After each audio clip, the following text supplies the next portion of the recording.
Praise the lord.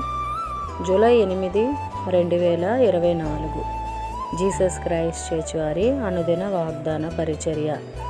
దేవుడు బలవంతుడు గాని ఆయన ఎవనిని తిరస్కారము చెయ్యడు. యోబు గ్రంథము 36వ అధ్యాయము 5వ వచనము. ప్రియదేవుని వారలారా, ఉదయకాల సమయంలో యోబు భక్తుడు దేవుని కొరకు మంచి మాటలు అందిస్తూ ఉన్నారు. దేవుడట బలవంతుడంట. ఆయన ఎవరిని కూడా తోసివేసే దేవుడు కాదు.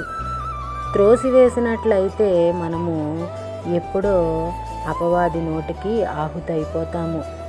కానీ ఆయన మనల్ని ప్రేమిస్తూ, మనల్ని ఆదరిస్తూ, ఆయన అరచేతుల్లో మనల్ని చెక్కుకొని మనకి కంటికి రెప్పవలే కాపాడుతూ పోషిస్తూ ఉన్నాడు.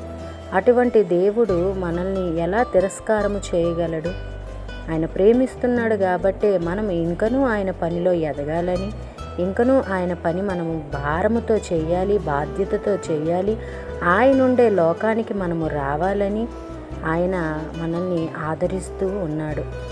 అందుకే కదా యోబు ఎన్ని శ్రమలు వచ్చినా, ఎన్ని బాధలు వచ్చినా, ఆఖరికి తన భార్యే తనకు అవమానించింది. ఇంకా నువ్వు దేవుణ్ణి విడిచిపెట్టవా, దేవుణ్ణి దూషించి రా నువ్వు అనేసని పిలుస్తుంది. అయితే మూర్ఖురాల్లాగా నువ్వు మాట్లాడొద్దు అని తన భార్యకి తన మందలిస్తాడు.